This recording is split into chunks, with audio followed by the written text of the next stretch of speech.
ಈಗ ಮೊದಲ ಸುದ್ದಿ ಕಡೆಗೆ ಹೋಗೋಣ. ಬಹಳ ಮುಖ್ಯವಾಗಿ ನಡೀತಾ ಇರುವಂತಹ ಹುಡುಕಾಟ, ಯಾರು ಕ್ರಾಸ್ ವೋಟ್ ಮಾಡ್ತಂಥವ್ರು ಯಾರು?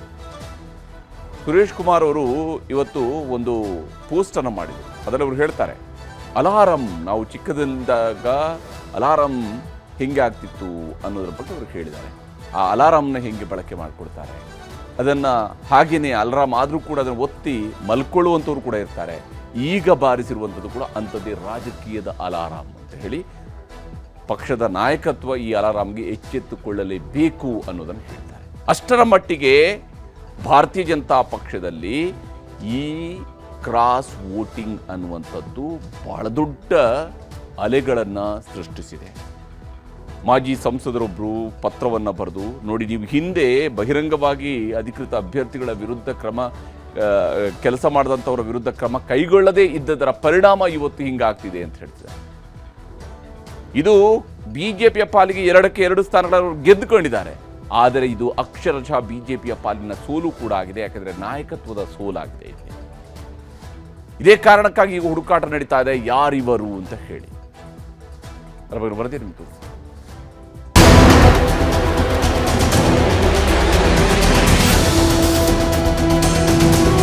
ಯಾರು ಕ್ರಾಸ್ ವೋಟ್ ಮಾಡಿದ್ದಾರೆ ನನ್ನ ಹತ್ರ ಸಂಪೂರ್ಣ ಮಾಹಿತಿ ಇದೆ. ಆಯ್ತು, ಅದನ್ನು ಬಹಿರಂಗ ಮಾಡಿ ಅದೇನು ಆ್ಯಕ್ಷನ್ ತಗೊಳ್ಳಿ.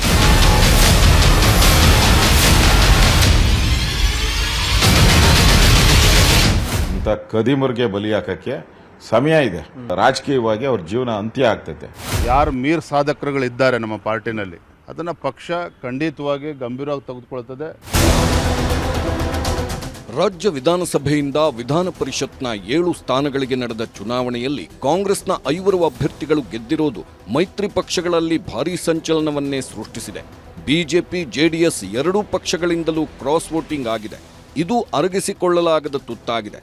ಡಿಕೆಶಿ ಮಾಸ್ಟರ್ ಸ್ಟ್ರೋಕ್ಗೆ ಮಿತ್ರ ಪಕ್ಷಗಳು ಅಕ್ಷರಶಃ ಬೆಚ್ಚಿ ಬಿದ್ದಿವೆ. ಕ್ರಾಸ್ ವೋಟ್ ಮಾಡಿದವರ ಪತ್ತೆಗಾಗಿ ಭಾರೀ ಕಸರತ್ತು ನಡೆಯುತ್ತಿದೆ.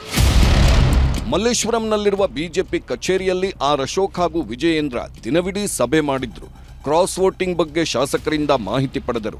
ಆ ಸಭೆಗೂ ಮುನ್ನವೇ ಅಶೋಕ್ ಮನೆಯಲ್ಲಿ ವಿಜಯೇಂದ್ರ ಹಾಗೂ ಅಶೋಕ್ ಚರ್ಚೆ ಮಾಡಿ ಬಂದಿದ್ದರು. ಇನ್ನೊಂದು ಕಡೆ ಮೈಸೂರಿನಿಂದ ಬೆಂಗಳೂರಿಗೆ ಬಂದಿದ್ದ ಕುಮಾರಸ್ವಾಮಿ ಜೆಪಿ ನಗರದ ತಮ್ಮ ಮನೆಯಲ್ಲಿ ಶಾಸಕರ ಸಭೆ ಮಾಡಿದ್ರು. ಎಲ್ಲರದ್ದೂ ಒಂದೇ ಉದ್ದೇಶ, ಅದು ಕ್ರಾಸ್ ವೋಟ್ ಮಾಡಿದವರ ಪತ್ತೆ ಮಾಡೋದು. ಪರಿಷತ್ ಚುನಾವಣೆಯಲ್ಲಿ ಬಿಜೆಪಿ 6 ಶಾಸಕರಿಂದ ಕ್ರಾಸ್ ವೋಟಿಂಗ್ ಆಗಿದ್ದು, ಶಾಸಕರನ್ನ ವಿಶ್ವಾಸಕ್ಕೆ ತೆಗೆದುಕೊಳ್ಳುವಲ್ಲಿ ನಾಯಕರು ವಿಫಲರಾಗಿದ್ದಾರೆ. ಅಡ್ಡ ಮತದಾನ ಮಾಡಿದ ಶಾಸಕರ ಪತ್ತೆ ಹಚ್ಚಲು ಸತ್ಯಶೋಧನಾ ಸಮಿತಿ ರಚಿಸಿದ್ದಾರೆ. ಎಂಎಲ್ಸಿ ಸಿಟಿ ರವಿ, ಶಾಸಕ ಮಹೇಶ್ ತೆಂಗಿನಕಾಯಿ ಹಾಗೂ ಮಾಜಿ ಸಚಿವ ಎನ್ ಮಹೇಶ್ ಸಮಿತಿ ರಚನೆ ಮಾಡಲಾಗಿದೆ. ಅಡ್ಡ ಮತದಾನ ಮಾಡಿದವರ ಪತ್ತೆ ಹಚ್ಚಲು ಜೂನ್ 25ರ ಗಡುವು ನೀಡಲಾಗಿದೆ. ಸತ್ಯಾಸತ್ಯತೆ, ವಾಸ್ತವಿಕತೆ ತಿಳಿದು ಸಮಗ್ರ ವರದಿ ನೀಡುವಂತೆ ಸೂಚಿಸಲಾಗಿದೆ. ಅಸಿಂಧುಗೊಂಡ ಮತದ ಬಗ್ಗೆಯೂ ವರದಿಗೆ ಸೂಚನೆ ಕೊಡಲಾಗಿದೆ. ಈ ಸಮಿತಿ ಕೊಟ್ಟ ವರದಿ ಪರಿಶೀಲನೆ ಬಳಿಕ ಸಂಪೂರ್ಣ ವರದಿಯನ್ನ ಹೈಕಮಾಂಡ್ಗೆ ನೀಡಲು ಸಿದ್ಧತೆ ಮಾಡಿಕೊಳ್ಳಲಾಗ್ತಿದೆ. ಬಿಜೆಪಿಯಲ್ಲೇ ಒಬ್ಬರ ಮೇಲೊಬ್ಬರು ಆರೋಪ ಪ್ರತ್ಯಾರೋಪಗಳನ್ನ ಮಾಡ್ತಾನೇ ಇದ್ದಾರೆ. ವಿಜಯೇಂದ್ರ ಬಣದಿಂದ ವಿರೋಧಿ ಬಣದ ಮೇಲೆ ಅನುಮಾನ, ವಿರೋಧಿ ಬಣದಿಂದ ವಿಜಯೇಂದ್ರ ಬಣದ ಮೇಲೆ ಅನುಮಾನದ ಮಾತುಗಳು ಕೇಳುತ್ತಿವೆ. ಕೆಲ ಶಾಸಕರ ಹೆಸರುಗಳನ್ನು ತೇಲಿ ಬಿಡುವ ಮೂಲಕ ಬಣಗಳ ಬಡಿದಾಟ ಜೋರಾಗಿದೆ. ಬಸವರಾಜ್ ಇರ್ಬೋದು, ಚಂದ್ರು ಲಮಾಣಿ ಇರ್ಬೋದು, ಕೃಷ್ಣ ನಾಯಕ್ ಇರ್ಬೋದು, ಈ ರೀತಿ ಬೇರೆ ಬೇರೆ ಹೆಸರುಗಳನ್ನ ತೇಲ್ಬಿಡುವ ಮೂಲಕ ಬಿಜೆಪಿನಲ್ಲಿ ಬೆಂಕಿ ಹಚ್ಚತಕ್ಕಂತ ಕುತಂತ್ರ ಕಾಂಗ್ರೆಸ್ ಮಾಡೋದಕ್ಕೆ ಹೊರಟಿದ್ದಾರೆ. ಹಾಗಾಗಿ ಏನಿದೆ ಯಾವುದಕ್ಕೂ ಕೂಡ ನಾವು ತಲೆ ಕೆಡಿಸ್ಕೊಳ್ಳೋದಿಲ್ಲ. ಅಂದ್ರೆ ಈಗಾಗಲೇ ನಾನು ಹಿರಿಯ ಮುಖಂಡರಾಗಿರ್ತಕ್ಕಂಥ ಸಿಟಿ ರವಿ ಅವರು, ಕೊಳ್ಳೇಗಾಲದ ಮಾಜಿ ಸಚಿವರು ಮಹೇಶ್ ಅವರು ಮತ್ತೆ ಮಹೇಶ್ ತೆಂಗಿನಕಾಯಿ 3 ಜನದ ತಂಡ ಈಗಾಗಲೇ ಘೋಷಣೆ ಮಾಡಿದ್ದೇವೆ. ಊರಿಗೆ ಬಂದವಳು ನೀರಿಗೆ ಬರ್ದೇ ಇರ್ತಾಳ, ಸೆರಗಲ್ಲಿ ಕೆಂಡ ಕಟ್ಕೊಂಡ್ರೆ ಎಷ್ಟೊತ್ತಿರ್ತತೆ? ಸುಡೋವರೆಗೂ ಇರ್ತದೆ ಅಷ್ಟೇ. ಸುಟ್ಟ ಮೇಲೆ ಕೆಂಡ ಆಚೆ ಬಂದೇ ಬರ್ತದೆ. ಇದು ದುಡ್ಡು ತಗೊಂಡಿರೋದು, ಪಕ್ಕಾ ದುಡ್ಡು ತಗೊಂಡು ವೋಟ್ ಹಾಕಿರೋಂಥ ಸ್ಕೀಮ್ ಇದು. ಕ್ರಾಸ್ ವೋಟಿಂಗ್ ಅಂತ ಕೆಲವರ ಹೆಸರು ಕೇಳಿಬರುತ್ತಿರುವ ಹಿನ್ನೆಲೆಯಲ್ಲಿ ನಾಯಕರನ್ನು ಭೇಟಿಯಾಗಿ ಮನವರಿಕೆ ಮಾಡಿಕೊಡುವ ಕೆಲಸವನ್ನೂ ಕೆಲ ಶಾಸಕರು ಮಾಡುತ್ತಿದ್ದಾರೆ. ವಿಜಯೇಂದ್ರ, ಅಶೋಕ್ ಭೇಟಿಯಾದ ಬೈರತಿ ಬಸವರಾಜು, ಚಂದ್ರು ಲಮಾಣಿ, ಕೃಷ್ಣ ನಾಯಕ್ ನಾವು ಯಾರೂ ಕ್ರಾಸ್ ವೋಟ್ ಮಾಡಿಲ್ಲ ಎಂದು ಹೇಳಿದ್ದಾರೆ. ಪಕ್ಷಕ್ಕೆ ದ್ರೋಹ ಮಾಡಿದಂಥ ಕೆಲಸ, ಒಬ್ಬ ಪಕ್ಷ ಅಂದರೆ ಒಂದು ತಾಯಿ ಥರ ಸಮಾನ.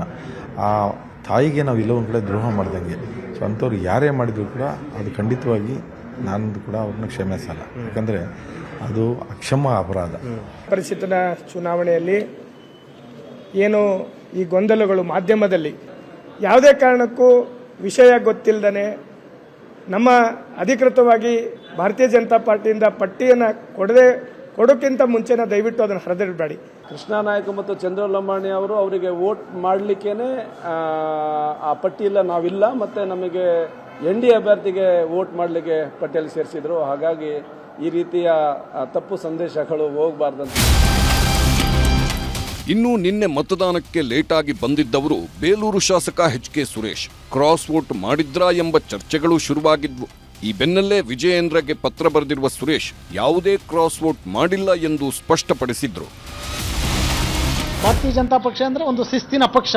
ಆ ಪಕ್ಷದಲ್ಲಿ ಈ ಥರದ್ದು ಯಾರೇ ಮಾಡಿದರೂ ಸಹ ಗಲ್ಲಿಗೆ ಏರಿಸ್ತಕ್ಕಂಥ ಕೆಲಸವನ್ನು ಮಾಡಬೇಕು. ಯಾಕೆಂದರೆ ನಾನು ಆತ್ಮಸ್ಥೈರ್ಯದಿಂದ ಹೇಳ್ತಾ ಇದ್ದೀನಿ. ಯಾಕೆಂದರೆ ನಾನು ತಪ್ಪು ಮಾಡಿಲ್ಲ, ಮಾಡೋದೂ ಇಲ್ಲ. ನನ್ನ ಜೀವ ಇರೋವರೆಗೂ ಪಕ್ಷಕ್ಕೆ ನಿಷ್ಠೆಯಿಂದ ಪ್ರಾಮಾಣಿಕತೆಯಿಂದ ಇರತಕ್ಕಂಥವ್ನು ನಾನು. ಹಾಗಾಗಿ ಮುಖ್ಯಮಂತ್ರಿಗಳು ಒಂದಿಷ್ಟು ಅನುದಾನವನ್ನು ಕೇಳಲಿಕ್ಕೆ ಇನ್ನೊಂದು ಸಂದರ್ಭದಲ್ಲಿ ಹೋದಂಥ ಸಂದರ್ಭದಲ್ಲಿ ಮುಖ್ಯಮಂತ್ರಿಗಳು 224 ಜನನೂ ನೋಡ್ತಾರೆ. ಆದರೆ ನಮಗೊಂದಿಷ್ಟು ಅವರು ಮುಖ್ಯಮಂತ್ರಿ ಆಗಲಿ ಅಂತಕ್ಕಂಥದ್ದನ್ನ ಸದನದಲ್ಲಿ ವ್ಯಕ್ತಪಡಿಸಿದ್ದೀವಿ.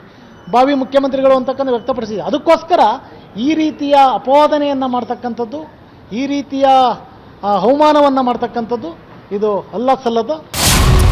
ವಿಜಯೇಂದ್ರ ಅಶೋಕ್ ಸ್ಥಾನಗಳಿಗೆ ಕುತ್ತು.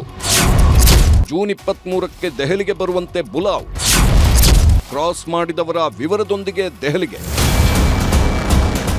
ಅಡ್ಡ ಮತದಾನದ ಹಿನ್ನೆಲೆಯಲ್ಲಿ ರಾಜ್ಯ ಬಿಜೆಪಿ ನಾಯಕರಿಗೆ ಬಿಜೆಪಿ ರಾಜ್ಯ ಉಸ್ತುವಾರಿ ರಾಧಾ ಮೋಹನ್ ದಾಸ್ ಅಗರ್ವಾಲ್ ಬುಲಾವ್ ನೀಡಿದ್ದಾರೆ. ಜೂನ್ 23ಕ್ಕೆ ದೆಹಲಿಗೆ ಬರುವಂತೆ ವಿಜಯೇಂದ್ರ ಮತ್ತು ಅಶೋಕ್ಗೆ ಬುಲಾವ್ ಕೊಟ್ಟಿದ್ದಾರೆ. ಈ ಕ್ರಾಸ್ ವೋಟಿಂಗ್ ನಿಜಕ್ಕೂ ವಿಜಯೇಂದ್ರ ಹಾಗೂ ಅಶೋಕ್ ಸ್ಥಾನಗಳಿಗೆ ಕುತ್ತು ತರುವುದರಲ್ಲಿ ಸಂಶಯವೇ ಇಲ್ಲ. ಹೀಗಾಗಿ ಇಬ್ಬರೂ ಕೂಡ ಗರಂ ಆಗಿದ್ದಾರೆ. ಯಾರು ಮೀರ್ ಸಾಧಕರುಗಳಿದ್ದಾರೆ ನಮ್ಮ ಪಾರ್ಟಿನಲ್ಲಿ ಅದನ್ನು ಪಕ್ಷ ಖಂಡಿತವಾಗಿ ಗಂಭೀರವಾಗಿ ತೆಗೆದುಕೊಳ್ತದೆ. ಏನು ಅವ್ರ ವಿರುದ್ಧ ಆ್ಯಕ್ಷನ್ ತೆಗೆದುಕೊಳ್ಬೇಕು ಅದನ್ನು ತಗೊಳ್ತೇವೆ. ವಿಧಾನ ಪರಿಷತ್ನಲ್ಲಾದಂಥ ಅಡ್ಡ ಮತದಾನದ ಬಗ್ಗೆ ಇವೆಲ್ಲವನ್ನು ಕೂಡ ವಿವರಿಸಬೇಕು ಅಂತೇಳಿ ನಾನು ಮನವಿಯನ್ನು ಕೂಡ ಮಾಡಿದ್ದೇನೆ. ಅಯ್ಯೋ ಬಿಡ್ರಿ, ಭಾಳ ಜನ ಚಾಣಕ್ಯರನ್ನ ರಾಜ್ಯದ ಜನ ನೋಡಿದ್ದಾರೆ, ನಾವು ಕೂಡ ನೋಡಿದ್ದೀವಿ. ಓಡೋ ಟೈಮಲ್ಲಿ ಓಡ್ತದೆ, ಬೀಳೋ ಟೈಮಲ್ಲಿ ಮುಗುರಿಸಿ ಬೀಳ್ತಾರೆ. ಇದ್ರ ಎದುರಿಸ್ತಕ್ಕಂಥ ಶಕ್ತಿ ನಮಗಿದೇನು ಹೆದರ್ಕೊಂಡು ಓಡೋಗ್ತಕ್ಕಂಥ ಪ್ರಶ್ನೆನೇ ಇಲ್ಲ. ಹೇಗೆ ಬಗ್ಗಿಸ್ತೇವೆ. ಇದೊಂದು ಚುನಾವಣೆಯಿಂದ ಎಲ್ಲವೂ ಕೂಡ ಮುಗಿದೋಗಿಲ್ಲ. ನನ್ನ ಹಣ ಬರದಲ್ಲಿ ಬರೆದಿದ್ದನ್ನು ಯಾರೂ ಕೂಡ ತಪ್ಸೋಕ್ಕಾಗೋದಿಲ್ಲ. ಇನ್ನೊಬ್ಬರು ಹಣೆ ಬರದಲ್ಲಿ ಬರೆದಿದ್ದು ನಾನು ಕೂಡ ತಪ್ಸೋಕ್ಕಾಗಲ್ಲ. ಈ ಎಲ್ಲ ಬೆಳವಣಿಗೆಯಿಂದ ವಿಚಲಿತವಾಗಿ ಓಡೋಗ್ತಕ್ಕಂಥ ವಿಜಯೇಂದ್ರ ನಾನಲ್ಲ. ನಮಗೆ ಮೋಸ ಮಾಡ್ತಾರೆ ಅನ್ನೋ ಸುಳುವೂ ಇರಲಿಲ್ಲ, ಒಂದು ಸಣ್ಣ ಸುಳುವೂ ಇಲ್ಲ. ಮೋಸ ಮಾಡಿದ್ದಾರೆ ಈಗ. ಅದರಿಂದ ಇದೊಂದು ರೀತಿ ನಮಗೆ ಆಶ್ಚರ್ಯ ಮತ್ತು ಆಘಾತ ಎರಡೂ ಆಗಿದೆ. ಇದು ಆಟೋಮೆಟಿಕ್ ಆಗಿ ಬಂದೇ ಬರ್ತದೆ, ಮುಚ್ಚಿಡಕ್ಕೆ ಸಾಧ್ಯನೇ ಇಲ್ಲ. ಇವರು ಪಾರ್ಟಿಗೆ ದ್ರೋಹ ಬಗ್ದಿದ್ದಾರಲ್ಲ, ಈ ದ್ರೋಹನ ಜನನ ಮೆಚ್ಚಲ್ಲ, ಮುಚ್ಚಿಡಕ್ಕೂ ಸಾಧ್ಯ ಇರಲಿಲ್ಲ. ಒಂದಲ್ಲ ಒಂದಿನ ಆಚೆ ಬಂದೇ ಬರ್ತದೆ. ಅದು ಅವ್ರಿಗೆ ಕಾಯ್ಬೇಕಷ್ಟೇ. ನಾವು ದುಡ್ಡು ತಗೊಂಡಿದ್ದಾರೆ, ಅಕ್ರಮ ಮಾಡಿದ್ದಾರೆ, ಅವ್ರನ್ನ ಬಲಿ ಹಾಕಬೇಕು, ಅವ್ರು ಸರಿಯಾದಂಥ ಶಿಕ್ಷೆ ಕೊಡಬೇಕು. ಇಂಥ ಕಳ್ಳರಿಗೆ, ಇಂಥ ಖದೀಮರಿಗೆ ಸರಿಯಾದಂಥ ಶಿಕ್ಷೆ ಆಗಬೇಕು. ಅದು ಹಾಗೆ ಆಗುತ್ತೆ. ಈ ಥರ ದ್ರೋಹ ಬಗಿತಾರಲ್ಲ ಪಾರ್ಟಿಗೆ, ಇವರು ನಿಜಕ್ಕೂ ಖದೀಮ್ರೆ. ಖದೀಮರು ಇವ್ರನ್ನ ಸಾಮಾನ್ಯ ಅಂತ ನಾವು ತಿಳ್ಕೊಳಕ್ಕಲ್ಲ, ದೊಡ್ಡ ಖದೀಮ್ರು ಇದ್ದಾರೆ. ಇಂಥ ಖದೀಮರಿಗೆ ಬಲಿ ಹಾಕಕ್ಕೆ ಸಮಯ ಇದೆ. ಇನ್ನು ಜೀವನದಲ್ಲೇ ಅವ್ರ ಪಾಠ ಕಲಿಬೇಕು. ಇನ್ನು ಜೀವನದಲ್ಲೇ ಅವರು ಎಲೆಕ್ಷನ್ ನಿಲ್ಲಬಾರ್ದು. ಇನ್ನು ಜೀವನದಲ್ಲಿ ಅವ್ರಿಗೆ ಟಿಕೆಟ್ ಸಿಗಬಾರ್ದು.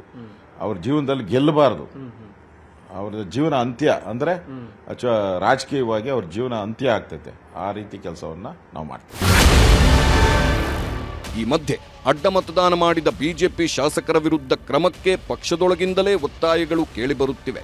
ವಿಜಯೇಂದ್ರಗೆ ಪತ್ರ ಬರೆದಿರುವ ಮಾಜಿ ಸಂಸದ ಭಗವಂತ್ ಖೂಬಾ ಕ್ರಾಸ್ ವೋಟಿಂಗ್ ಮಾಡಿದವರ ವಿರುದ್ಧ ಕ್ರಮಕ್ಕೆ ಆಗ್ರಹಿಸಿದ್ದಾರೆ.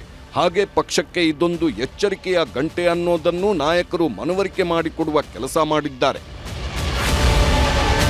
ರಾಜಕೀಯ ಪಕ್ಷವಾಗಿ ಇದೊಂದು ಎಚ್ಚರಿಕೆ ಗಂಟೆ. ಇದರ ಹಿನ್ನೆಲೆಯಲ್ಲಿ ನಾವು ಎಲ್ಲಿ ಎಡವಿದ್ದೀವಿ, ಯಾವುದನ್ನ ಸರಿ ಮಾಡ್ಕೋಬೇಕು, ಅದನ್ನು ಒಂದು ಪ್ರಮುಖ ಪ್ರತಿಪಕ್ಷವಾಗಿ ನಾವು ಇವತ್ತು ಅವಲೋಕನ ಮಾಡಿಕೊಳ್ಳೇಬೇಕು. ನಮಗೆ ನಮ್ಮ ಪಕ್ಷಕ್ಕಿರುವ ಆ ಸಂಬಂಧ ಇದೆಯಲ್ಲ, ಆ ತಾಯಿ ಮಗುವಿನ ಸಂಬಂಧ, ಅದನ್ನು ಯಾವತ್ತೂ ಕೂಡ ನಾವು ಕಡೆಗಾಣಿಸ್ಬಾರ್ದು. ಅದು ಕಡೆಗಾಣಿಸಿದ್ರೆ ಪ್ರಾಯಶಃ ಆ ವ್ಯಕ್ತಿದು ಬೆಳವಣಿಗೆ ಅಲ್ಲಿಗೆ ಇತಿಶ್ರೇ ಆಡುತ್ತೆ.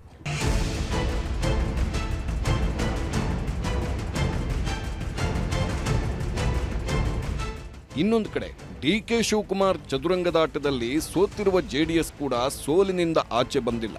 ಜೆಡಿಎಸ್ ಶಾಸಕರಿಂದ ಅಡ್ಡಮತದಾನ ಆದ ಕಾರಣಕ್ಕೆ ಬೆಂಗಳೂರಿನ ತಮ್ಮ ನಿವಾಸದಲ್ಲೇ ತುರ್ತು ಸಭೆ ಮಾಡಿದ್ರು ಕುಮಾರಸ್ವಾಮಿ. ಯಾರೆಲ್ಲ ಕ್ರಾಸ್ ವೋಟ್ ಮಾಡಿದ್ದಾರೆ ಎಂಬುದರ ಪತ್ತೆ ಹಚ್ಚುವ ಕೆಲಸ ಮಾಡಿದ್ರು. ಕುಮಾರಸ್ವಾಮಿ ಜೊತೆಗಿನ ಸಭೆಗೆ 14 ಶಾಸಕರು ಮಾತ್ರ ಭಾಗಿಯಾಗಿದ್ದರು. ಶಾಸಕರಾದ ಎಚ್.ಡಿ. ರೇವಣ್ಣ, ಜಿ.ಟಿ. ದೇವೇಗೌಡ ಗೈರಾಗಿದ್ದರು. ಇದಕ್ಕೂ ಮುನ್ನ ದೇವೇಗೌಡರನ್ನ ಭೇಟಿ ಮಾಡಿದ್ದ ಕುಮಾರಸ್ವಾಮಿ ನಿನ್ನೆಯ ಚುನಾವಣೆ ಕ್ರಾಸ್ ವೋಟಿಂಗ್ ವಿಚಾರವನ್ನೆಲ್ಲ ತಿಳಿಸಿದ್ದರು. ನಮ್ಮವರೇ ನಮಗೆ ಮೋಸ ಮಾಡಿದ್ರು, ನಮ್ಮ ಹೋರಾಟ ಇನ್ನೂ ಶುರುವಾಗುತ್ತೆ ನೋಡಿ ಎಂಬ ಸಂದೇಶ ನೀಡಿದ್ರು. ಈ ಚುನಾವಣೆಯ ನೆನ್ನೆಯ ಫಲಿತಾಂಶ ಬಹುಶಃ ಒಂದು ನಮಗೆ ಇನ್ನೊಂದು ರೀತಿಯ ಅನುಭವವನ್ನು ಕೊಟ್ಟಿದೆ ಅನ್ನೋದು ನಾನು ಹೇಳ್ತೀನಿ. ಯಾರನ್ನೂ ದೂಷಣೆ ಮಾಡಲಿಕ್ಕೆ ಹೋಗಲ್ಲ. ಈಗ ಅತಿಯಾಗಿ ನಂಬಿಕೆ ಇಡ್ತಕ್ಕಂಥದ್ದು ಸೂಕ್ತ ಅಲ್ಲ ಅಂತಕ್ಕಂಥದ್ದು ಒಂದು ಸಂದೇಶ ಕೆಲವರು ಕೊಟ್ಟಿದ್ದಾರೆ. ಈ ಫಲಿತಾಂಶದಿಂದ ಯಾವುದೇ ದೊಡ್ಡ ಮಟ್ಟದ ಬದಲಾವಣೆಯೂ ನಾವೇನು ತರಲಿಕ್ಕೇನಾಗೋದಿಲ್ಲ. ನಮಗೆ ನಿಜವಾದ ಒಂದು ಅಖಾಡ ಇರತಕ್ಕಂಥದ್ದು 28ರ ಚುನಾವಣೆ. ಯಾರ್ಯಾರು ಕ್ರಾಸ್ ವೋಟ್ ಮಾಡಿದ್ದಾರೆ ಅಂತಕ್ಕಂಥದ್ದು ಮೊದಲೇ ನಾನು ನಿರೀಕ್ಷೆನೂ ಇಟ್ಕೊಂಡಿದ್ದೆ.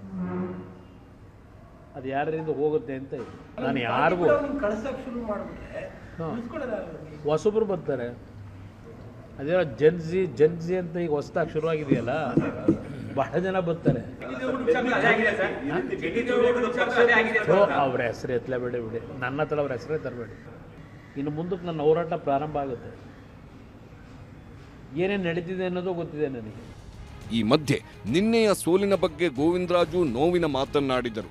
ಆದರೆ ಶಾಸಕರು ಮಾತ್ರ ನಾನು ಕ್ರಾಸ್ ಮಾಡಿಲ್ಲ ಅಂತಾನೇ ಹೇಳ್ತಿದ್ದಾರೆ.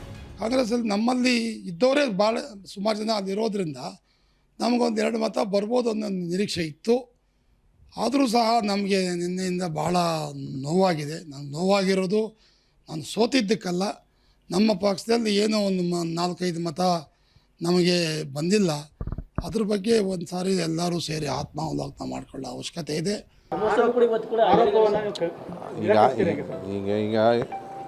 ಈಗ ಈ 18 ಜನಕ್ಕೂ ಅನ್ವಯಿಸುತ್ತೆ. ಅದು ಪ್ರಶ್ನೆ ಇದು ಇರಲಿ, ಅದೇನು ತೀರ್ಮಾನ ತಗೊಳ್ಳಿ. 4 ಜನ ನನಗೆ ಗೊತ್ತಾಗಿದೆ ಯಾರು ಅಂತ, ಕ್ಲಾಸ್ ವೋಟ್ ಮಾಡಿದ್ದು ಯಾರು ಅಂತ. ಆಯ್ತು, ಅದನ್ನು ಬಹಿರಂಗ ಮಾಡಿ ಅದೇನು ಆ್ಯಕ್ಷನ್ ತಗೊಳ್ಳಿ. ಇವತ್ತು ಮೀಟಿಂಗ್ ಇದೆ, ಮೀಟಿಂಗ್ ಹೋಗ್ತಾ ಆಯ್ತಪ್ಪ, ಹೌದು. ಈಗ ಏನು ಆ್ಯಕ್ಷನ್ ತಗೋಬೇಕು ತಗೊಳ್ಳಿ, ತಪ್ಪೇನಿಲ್ಲ. ಅಲ್ಲ ನೀವು ಮಾಡಿದ್ದೀರಾ ಸರ್? ಈಗ ನೋಡಪ್ಪ, ಈಗ ಅಲ್ಲ ಪಕ್ಷನಿಷ್ಠೆನ ಎರಡೂ ವಿಷಯ ನಾನು ಹೇಳ್ತಾ ಇದ್ದೀನಿ ನೇರವಾಗಿ. ಹಾಗಾಗಿ ಈಗ ಯಾರು ಏನು ಅಂತ ವಿಷಯ ಗೊತ್ತಾಗಿ ಅವ್ರು ಏನು ಆ್ಯಕ್ಷನ್ ತಗೊಳ್ಳಿ, ಸಂತೋಷ. ನಮಗೆ ನಾಚಿಕೆ ಆಗ್ತದೆ ಶಾಸಕರಾಗಿ. ಯಾವುದೇ ಮನುಷ್ಯನ ನಂಬಿಕೆ ಕುತ್ತಿಗೆ ಕುಯ್ಬಾರ್ದು. ಕಮಾಂಡರ್ ನಂಬಿಸಿದ್ರು ಇವರೆಲ್ಲ, ಇಲ್ಲ ನಾವು ಓಟ್ ಹಾಕ್ತೀವಿ 100% ಅಂತೇಳಿ ಈ ಥರ ಕುತ್ತಿಗೆ ಕುಯ್ಯೋ ಕೆಲಸ ಮಾಡೋದು ಶೋಭೆ ತರ್ತಕ್ಕಂಥಲ್ಲ. ಯಾರಾದರೂ ನಮ್ಮ ಶಾಸಕರಿಗೆ ಘನತೆ ಗೌರವ ಇದ್ದರೆ ಅದನ್ನು ಮಾಡಬಾರ್ದಾಗಿತ್ತು. ಮಾಡಿದರೆ ಆ ನೋವನ್ನು ಅವರೇ ಉಣ್ತಾರೆ, ನಾವೇನು ಮಾಡೋಕ್ಕಾಗಲ್ಲ. ಯಾರೋ ಮೂರ್ಖರು ಕುತ್ತಿಗೆ ಕುಯ್ಯೋ ಕೆಲಸ ಮಾಡಿರೋದು ನಾನು ನಿಜವಾಗಿಯೂ ಖಂಡಿಸ್ತೇನೆ. ಈಗ ನಮ್ಮನ್ನೆಲ್ಲ ಪಕ್ಷ ಗುರುತಿಸಿ MLA ಮಾಡಿದಕ್ಕೆ ತಾನೇ ನಮ್ಗೆ ಅಲ್ಲಿ ಹೋಗಿ ಓಟ್ ಹಾಕೋಕ್ಕೆ ಒಂದು ಶಕ್ತಿ ಬಂದಿದ್ದು. ಅದೇ ನಮ್ಮ ಶಕ್ತಿ ಪಕ್ಷ ಕೊಡ್ದಿದ್ರೆ ನಮ್ಮನ್ನು ಯಾರು ಕೇಳ್ತಾ ಇದ್ರು? ಆ ಶಕ್ತಿ ಕೊಟ್ಟಾಗ ನಾವು ಅದನ್ನು ದುರುಪಯೋಗ ಪಡ್ಕೊಳ್ಳೋದು ಅವ್ರವ್ರ ಆತ್ಮಕ್ಕೆ ಬಿಟ್ಟಿದ್ದದು. ಅವ್ರವ್ರ ಆತ್ಮ ವಿಮರ್ಶೆ ಮಾಡ್ಕೊಳ್ಬೇಕು. ನಮ್ಮಲ್ಲೂ ಮಾಡಿದ್ದಾರೆ. ಇನ್ನು ಸಭೆಯಲ್ಲಿ ಕ್ರಾಸ್ ಮಾಡಿದವರನ್ನ ಪಕ್ಷದಿಂದಲೇ ಉಚ್ಚಾಟನೆ ಮಾಡುವ ಸಲಹೆ ನೀಡಲಾಗಿದೆ. ಯಾರದನ್ನು ಮಾಡಿದರೆ ಅದು ಗೊತ್ತಾದ ತಕ್ಷಣ ಅವ್ರ ಮೇಲೆ ಪಕ್ಷದಿಂದ ಉಚ್ಚಾಟನೆ ಮಾಡೋದು, ಇಲ್ಲ ಶಿಸ್ತು ಕ್ರಮ ತಗೊಳ್ಳೋದು ಏನಾರು ಮಾಡಿ, ಇಲ್ಲದೆ ಇದ್ರೆ ಮುಂದೆ ಇದೇ ಥರ ಮಾಡ್ಕೊಂಡು ಹೋಗೋರಿಗೆ ಇದೊಂದು ಒಂದು ಒಳ್ಳೆ ಮಾರ್ಗ ಆಗಬೇಕು ಅಂತಕ್ಕಂಥದ್ದು ನಾವೆಲ್ಲರೂ ಕೂಡ ವರಿಷ್ಠರಿಗೆ ಗಮನಕ್ಕೆ ತಂದಿದ್ದೇವೆ. ಬಿಜೆಪಿ ಜೆಡಿಎಸ್ ಪಾಳೆಯದಲ್ಲಿನ ಬೆಳವಣಿಗೆಗಳನ್ನು ಸಹಜವಾಗೇ ಕಾಂಗ್ರೆಸ್ ನಾಯಕರು ಸಿಎಂ ಡಿಕೆ ಶಿವಕುಮಾರ್ ಗಮನಿಸುತ್ತಲೇ ಇದ್ದಾರೆ. ಅಸಲಿಗೆ ಕ್ರಾಸ್ ಮಾಡಿದವರು ಯಾರು ಅನ್ನೋ ಕುತೂಹಲ ಮಾತ್ರ ಇನ್ನೂ ಜೀವಂತವಾಗೇ ಇದೆ. ಬಿಜೆಪಿ ನಾಯಕರು ಹೈಕಮಾಂಡ್ಗೆ ನೀಡುವ ವರದಿ, ಜೆಡಿಎಸ್ ನಾಯಕರು ಕೈಗೊಳ್ಳುವ ನಿರ್ಧಾರಗಳಿಂದಾಗೆ ಎಲ್ಲವೂ ಬಹಿರಂಗವಾಗುವುದು ಸಾಧ್ಯ. Bureau report, news 18.